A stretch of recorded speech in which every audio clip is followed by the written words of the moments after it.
Hello, people. Welcome back to another reaction. I know I do a lot of SFM reactions, but I really enjoy SFM stuff, and it's just fun. I like them. Anyway, this is An Empty Prison SFM Creepy Poster by Plant. The original video, as well as Plant's channel, will be linked in the description below. Go support them in any way you possibly can. Like, comment, subscribe to them, all that good stuff. And if you have anything you want me to react to, go and let me know in the comment section down below. I read every single comment. With that being said, let's set the mood again. Alright, let's get into it. Are there captions? No. Alright, let's go. A single day added onto my sentence meant the difference between a normal jail and the unending nightmare of Pembina Prison. Pembina. I was supposed to get 364 days. That was the deal. But the judge didn't like my attitude, whatever the hell that meant. So he made it 365. Boom. 1 year was the minimum for prison.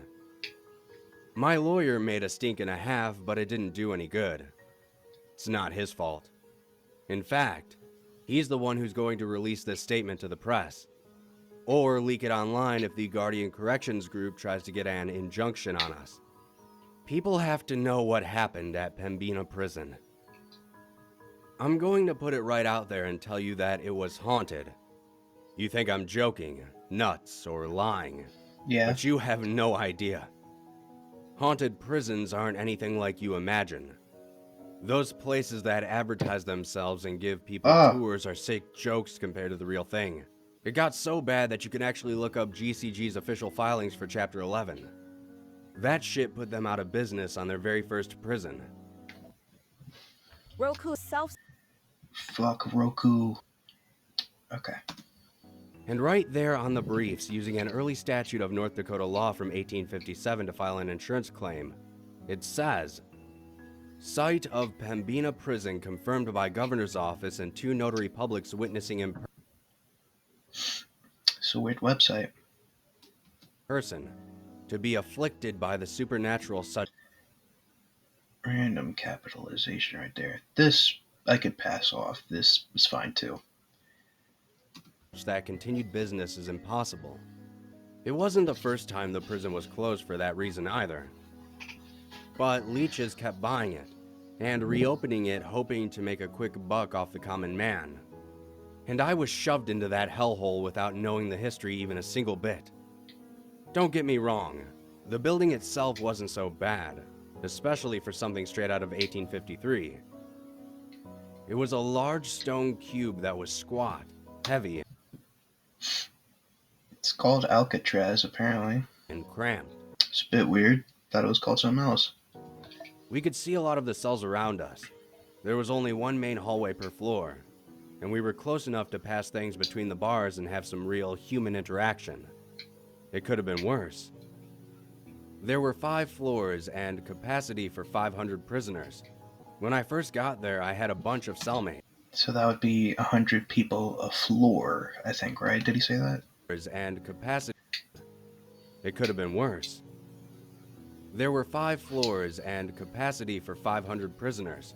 When I first got There's like a random cut here at 218 or 219. Might have cut off a bit prematurely there. I don't know. So 100 people a floor. That seems like a lot. My fucking camera disconnected. It's always fun having to do that. Put that thing back together. Alright, let's continue. Sorry. there, I had a bunch of cellmates, and I heard there were 2,000 guys locked up, and I believe. So, hold on. Would that be 4 people sharing a cell? Hold on. Okay, so he said 4,000, right? There, I had a bunch of cellmates, and I heard there were 2,000. 2,000. Okay, hold up. Okay, so that would be 4 people a cell, so that would be 400 people each floor, and that is insane. Guys locked up, and I believed it. But that soon changed. I didn't talk to anyone for the first 3 weeks. I had never been to real prison before, and I was messed up over it. I didn't want to accept that I would be in that place and stuck with 3 other guys and myself for an entire year. Yeah, The okay, I whole was right. prison seemed full of feral men. The bottom floor would start screaming and hollering and panicking in the middle of the night all at once. We were on the top floor, but we could hear their screams echoing through that open old layout like they were right next to us. I just thought the prisoners on the bottom floor were all nuts, until the guards weren't there to wake us up the first day of my 4th week. When I woke up in my corner without some guard banging on the bars of our cells, Do they not have like bunk beds or anything? Like I know in usual prison you have like bunk beds top and bottom. But if they have 2 extra prisoners in the cell with them, would they not expect it? Like I don't know. I'm not gonna question it. Let's keep going. I finally had to talk. Oh shit. I asked one of my cellmates, Dante, what was going on. And Fredo. And I'll never forget the fear in his voice as he said something that should have made us all incredibly happy. The guards are all gone, man. The prisoners were talking quietly between the cells, and loudly between the floors through various whispers and shouts. But the most we could figure out was that something on the first floor had made them all quiet in protest. Sure, must have been the crazies screaming like that during the night, right? This is the only ad I like because of this guy. That's all I'm saying. He's fine. We're back. Except none of us could get any word from the bottom floor. It was dead silent down there. Dead. The guys on the second called out for hours. Someone was down there, they said, because they could hear shuffling footsteps walking. This is the who is this? What the fuck? How'd they get the art material to do that? Anyway, is this the guy from Street Fighter? Guile, I think. Around at random every so often. But whoever it was never said a single word. That was the first time Dante What was never that? said a single word. I saw something. Whoa. Oh no, he changed to a guard. That was the first time Dante mentioned the crazy stories from the first floor. He muttered that he hoped none of that was true. But when I asked him about it, he just shook his head. Nothing, man. None of it ever made any sense. We were a little worried as the day wore on and nobody came to let us out for breakfast. And then nobody came to let us out for lunch. The time we usually got to spend outside in the yard came and went, and people began getting restless. In the cell to our left, Dante's friend Will began telling the guys to pass the word that we should all calm down and start sharing any food we had holed away. I remember asking Dante, is it really that bad? They've denied meals and yard time for a day or two before, he told me. Jesus. Okay. But the other 2 guys in our cell didn't look convinced. One of them said, but not like this. They made damn sure we That voice was Soldier's great. I love that. knew what we did. They never just up and left before. Someone then handed us pieces of crusty old bread through the bars. It It works, was much man. appreciated. The new guards didn't show up for another full day. Jesus. We got plenty of yard time that day from these new guys, but they seemed more confused than us. We all watched from a distance as Will asked the guard about what had happened. The guard shrugged. I don't know. GCG was paying a premium for fast hires, so I signed up. What about the other prisoners on the first floor? Will asked. The guards get killed and replaced every day to feed the ghosts. That's actually a good idea for a movie. Like it's like high pay, no requirements, but you have to be a guard of these prisoners, and you think the prisoners are going to be the ones getting fed to the ghosts, but no, it's actually the guards who are getting fed. That's why the pay is so high and the requirements are so low. We could hear him shuffling around down there. We looked on the way out to the yard, but we couldn't see anyone. Huh. The guard frowned. Nobody in there. They all got transferred. Transferred? No, they didn't. The hell's that mean? It means DOCR took him back. Returned to state custody since the company couldn't handle him. That made sense. If the floor had been full of nut jobs, then North Dakota's Oh. first local private prison company hardly had the experience to handle them. But these new guys didn't even have the skills to handle us. There were half as many guards as before, and they didn't know the routines or who was the dangerous ones among us. As a result, they were distant, scared, and forceful. All except one guy, Kellen. Kellen wasn't the first guard to treat us like human beings, but by then he was the only one around. He traded jokes while in the yard, never hit us, and looked us in the eyes when he talked. He went and found some paperwork to confirm the crazies had actually been transferred, but it took 3 months to get that info out of GCG. 3 months. By the time he told us he had heard back, we had sort of forgotten the whole thing. 2 nights later, maybe Jesus. 2 hours past lights out, the guys on the second floor began screaming. Dante leapt up and fell onto one of our cellmates by accident before shouting, They're going up "Shit, must be a fire." They're going up floor by floor. Other guys in our row began banging on the bars and shouting for the guards, but the uniforms charged past and headed downstairs without talking to us. Fuck this animation, bro. Not the SFM, this.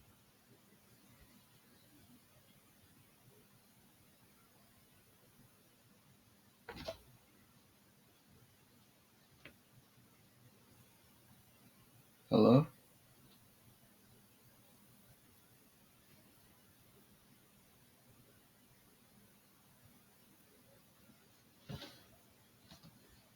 We could hear them shouting orders from down below, and then yelling in confusion. The prisoners' screams were clearer coming from the second, and it sounded like they were terrified of something in particular, and wanted help. Me. The sounds of gates being slammed and people running reached us after about 10 minutes of shouting, and then it was silent. We sat in the dark, waiting and listening until morning. When the new shift came in, they were surprised and confused, and Kellen came by to ask what had happened. We told him what we knew, but he had shown up and found open gates and an empty second floor. There was no indication what had happened, but he promised to check with corporate and figure out if the absent prisoners had all been rapidly transferred again. Dante gripped the bars and made sure Kellen was looking at him. "Please, find out who the hell is walking around down there at night." Kellen blinked at that.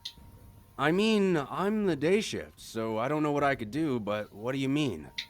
"The prisoners are gone," Dante told him fiercely but quietly. "But the guys on the third floor said they still hear someone, maybe 2 or 3 someones, shuffling their feet every hour or so until morning." "I guess I could go look right now." Dante reached through the bars and grabbed his uniform, something which usually warranted a beating. "Listen, do not go down there by yourself. Stay in the stairwell unless someone's there with you." Kellen nodded fearfully. It looked like he finally understood how spooked we were. He waved another guard off and Dante let go. But nothing more came of it for a whole season. The night shift had quit. How much is and the more season? guards got hired at an even higher pay. Kellen and another uniform scoped out the first 2 floors. About like Found 6 nothing. episodes? Dante thought it was because they were looking during the day, but he wasn't about to ask our only friend to risk himself. It was maybe 3 months later. Yeah. I was halfway through my sentence, and I had taken up drawing, so I had a pen and paper. 6 months. When we woke up in the middle of the night to everyone on the third floor screaming in absolute panic. This time, we were less scared during the event itself. Will offered a guard racing past $500 from his commissary account if the man would come back and tell him what was going on. Dante listened intently, trying to hear individual screams coming from the third floor over everyone else's shouting and confusion. I wrote down any words he thought he heard. What I wrote down: Jesus Christ, killing him, God, let us out, coming this way. We weren't as scared when it was happening because we had lived through it twice before, but this time, the long-term fear was much deeper. Now, we knew for sure that it was going to happen again, and any prisoners that had the means began lawyering up and doing everything they could to transfer to other prisons, even if it meant worse conditions. The problem was, The North Dakota prison system was already overflowing, which was the whole reason GCG got started in the first place. So every guy that got out meant it was much harder for the rest of us. Both of our cellmates transferred, giving us more space, so that was nice. But it was small consolation. Apparently, word had started to spread on the outside, and GCG's solution, instead of paying the guards even more, was to stop having a night shift at all except for just one poor guy. Kellen Damn. was a bit miffed that he hadn't gotten a raise out of the whole thing, but he was starting to believe us that something was going on. By then, he had been around a while, He's and dead. he knew we weren't bullshitters. And too many other prisoners had told them they had heard someone walking around on the first, second, and third floors at random during the night. It was just a few steps, sometimes as many as 20, but it only happened every so often, 20 paces. and only once it had been long enough that you thought it had finally stopped for good.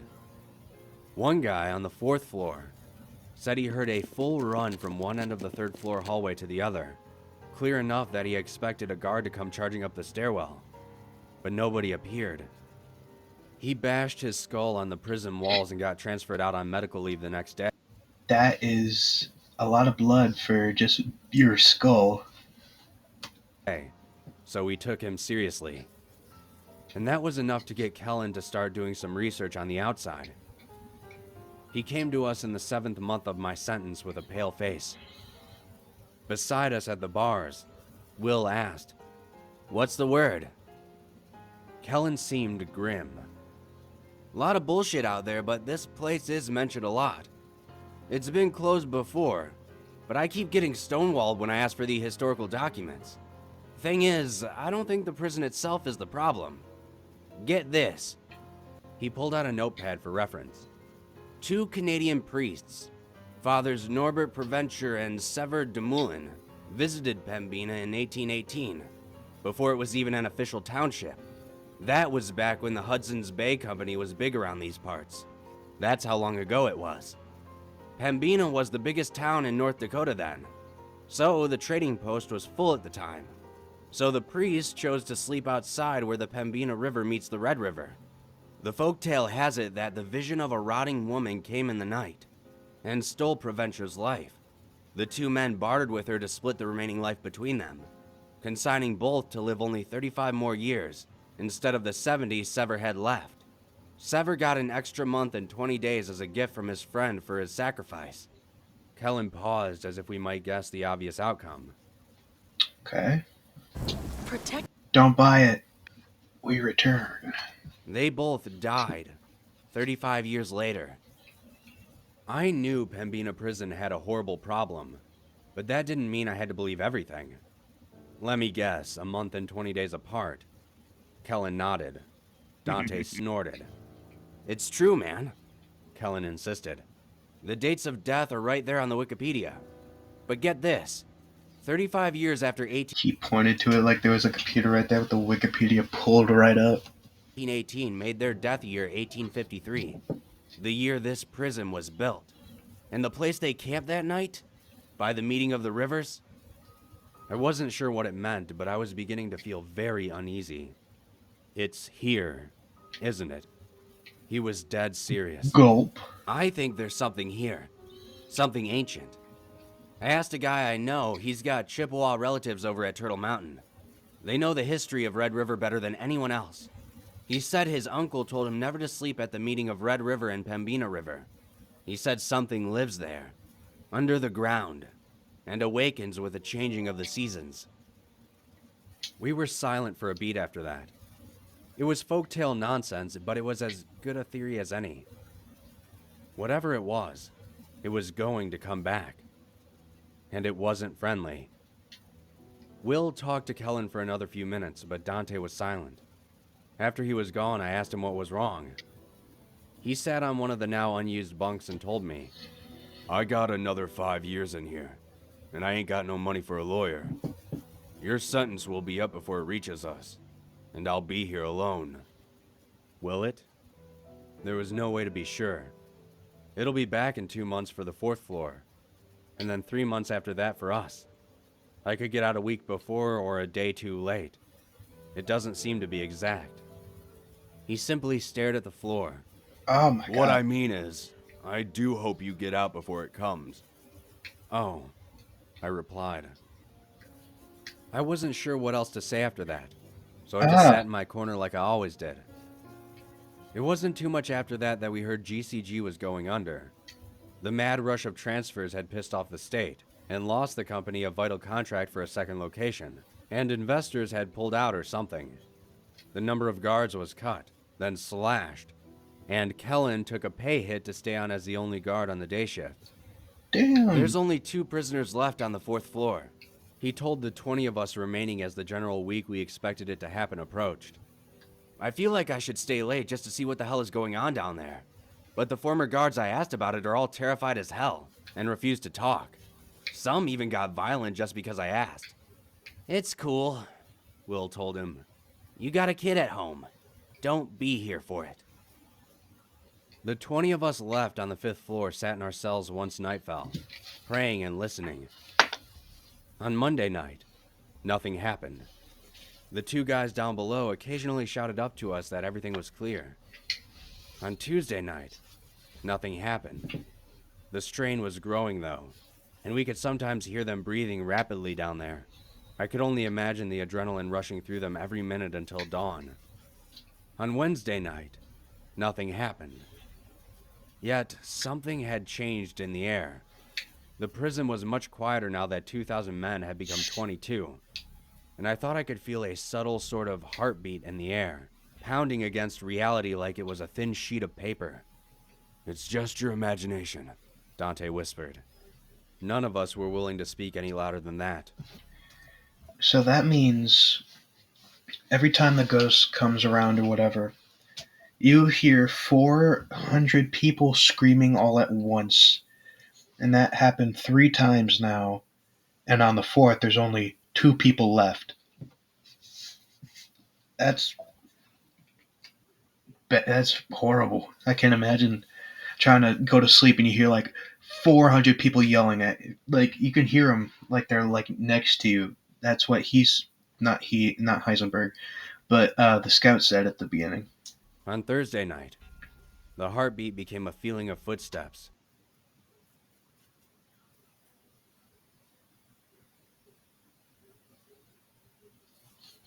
Approaching from a great distance.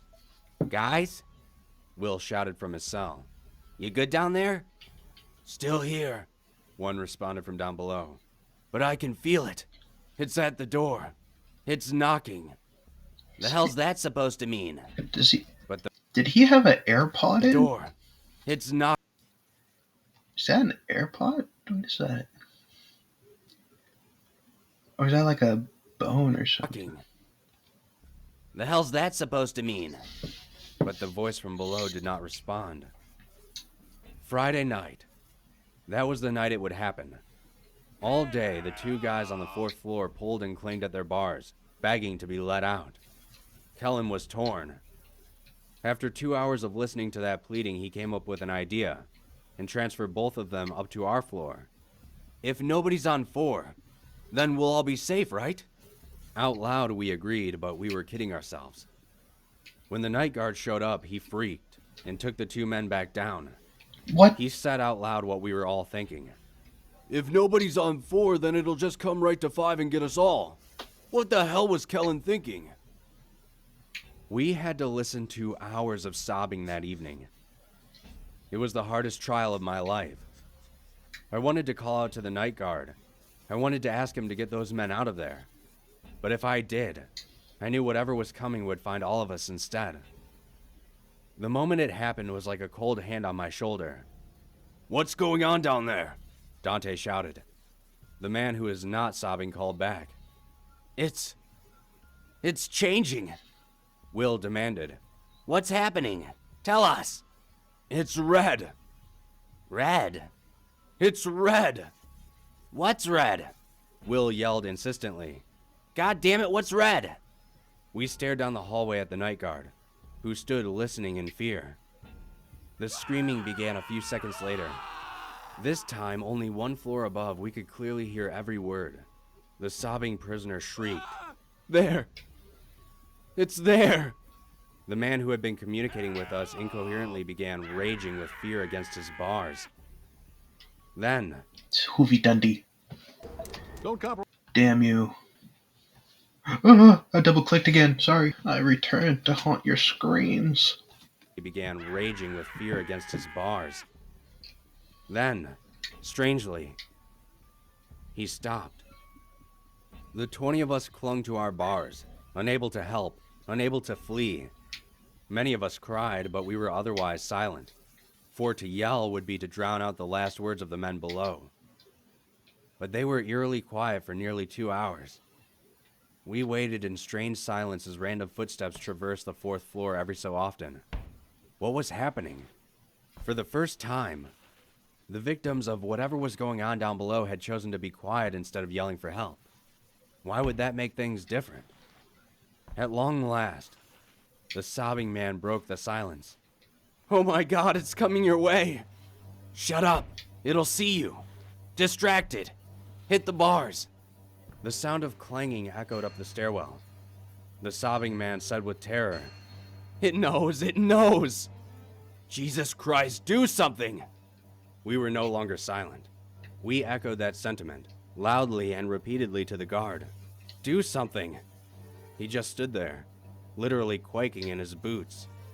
Will shouted at him, "Snap out of it! The other guards and prisoners got away. You can too! Whatever it is, it won't follow you if you let them out and leave." Then I chimed in, "They're gonna die down there." Dante threw his shoe and the impact finally snapped the man out of his terror. The guard ran to the stairwell and descended. The first thing we heard him say was a taken aback, "Mary, Mother of Christ." The sobbing man spoke again. "Over here! For God's sake, please let us out!" The other prisoner wasn't talking for some reason. We could hear his gasping terror, but that too went quiet. Then we heard a buzzer, and all the gates on 4 slammed loudly open. The sounds of panting, running, and someone dragging something followed. The prison went silent. And just like that, we were alone again. The formerly crowded prison now felt terrifyingly large and empty with only 20 of us and no guards. That night, the unmistakable sound of footsteps echoed from down below. I counted time as best I could. 40 minutes. Then someone took 3 steps out of a cell and into the hallway. An hour and 6 minutes. Someone ran 10 steps along the hallway and stopped abruptly. 28 minutes. The footsteps approached the stairwell, but then turned into a cell and went silent. The thing was, whoever it was sounded barefoot, and the starting and stopping locations did not match. Where they ended was often nowhere near where they began. By the time dawn came, we were scared into motionless, terrified silence, and it took Kellen's arrival for us to begin stirring again. With GCG in bankruptcy court, we no longer had a night guard at all. If it came for us, there would be nobody to let us out of our cells like everyone else. We hardly talked, hardly ate. Each passing day was a grain of sand falling through an hourglass marking our executions. Our fellows began confessing to crimes they hadn't even committed just to get transferred to Supermax out of state. The only option left. Well, that and the other option. One by one, Kellen escorted or dragged guys out of our floor. 20 became 15. Then 10.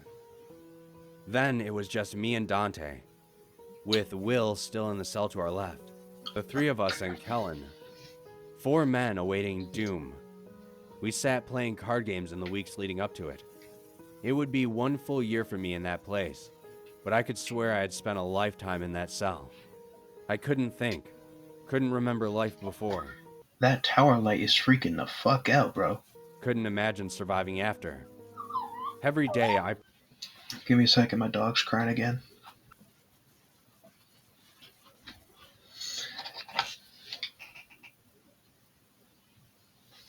prayed for a transfer to come in. But North Dakota had gotten sick of our shit, and the judges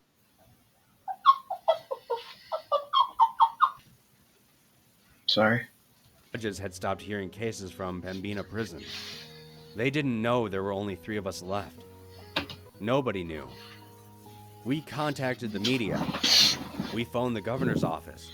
We made a ruckus. That was probably worse than nobody knowing. Because it turned out, nobody cared. Also, there was nobody higher up at GCG following the situation, and Kellen couldn't get anybody on the phone. Payroll, meaning just his paycheck, was being handled by a third-party disbursement company that couldn't answer any questions about ongoing proceedings. The week approached. On Monday night, nothing happened. We were like statues in our cells, alone, waiting for a sign of the executioner's approach. When dawn came, we sighed and began moving again. Dante asked, "You get out Friday?" I nodded. If things went like the day before, I would be released the day of. As long as I left before sundown, I would be all right. On Tuesday night, nothing happened. 2 for 2. Just one more. Just one more day. I sat through that darkness until... No! The feeling of the prison had changed around us.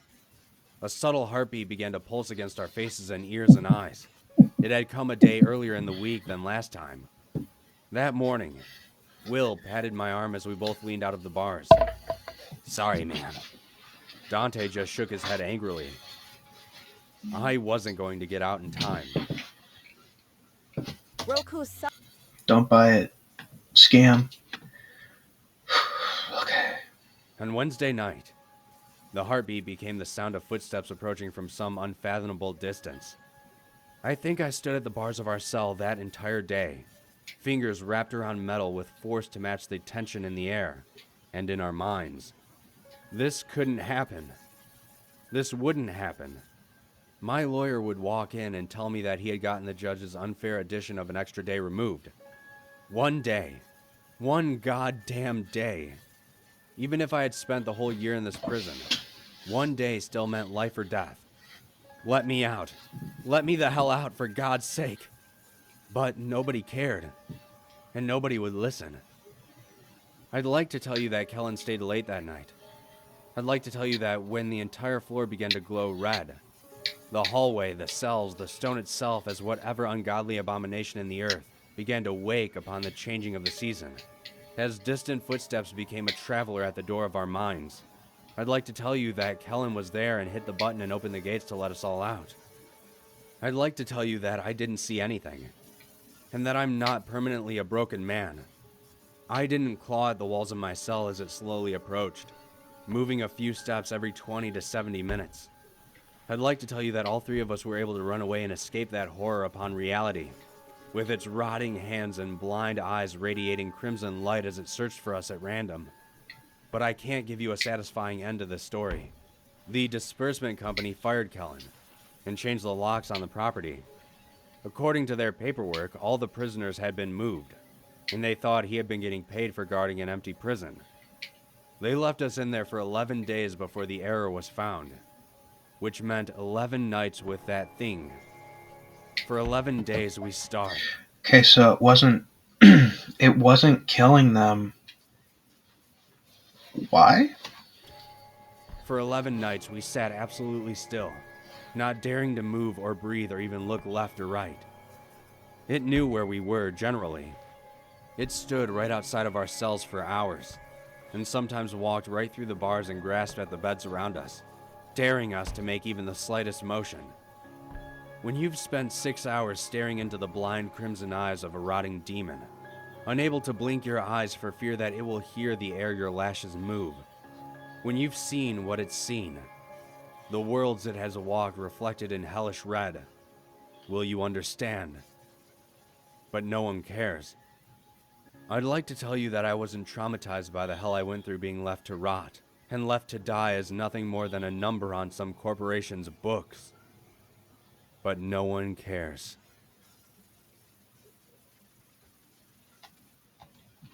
Okay.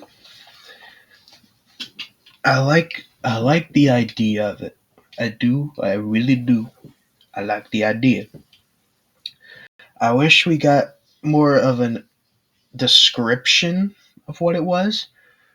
So it was either a ghost or a demon It's one of those two things. A ghost would make more sense. A demon fucking doesn't. Because why would a demon have rotting hands and blind eyes? Why would a ghost have fucking blind eyes and rotting hands? I don't know what it is. It might have been a blind zombie. I don't know. But this idea is great. The premise is great. The video is well done despite some errors. It took this guy 3 weeks. I read the description. But apparently he worked on a different project where it is twice as long, and it's called Logs from the Lookout. It's an hour long, and I won't be watching that because my thing won't be going over an hour. Anyway, the original video as well as Plant's channel will be linked in the description below. Go support them in any way you possibly can. Like, comment, subscribe to them, all that good stuff. I'm sorry I didn't talk too much for this one. I was kind of invested into the story and looking into background to find shit. I couldn't find anything. So, the original video as well as Plant's channel will be linked in the description below. Go support them in any way you possibly can. Like, comment, subscribe to them, all the good stuff.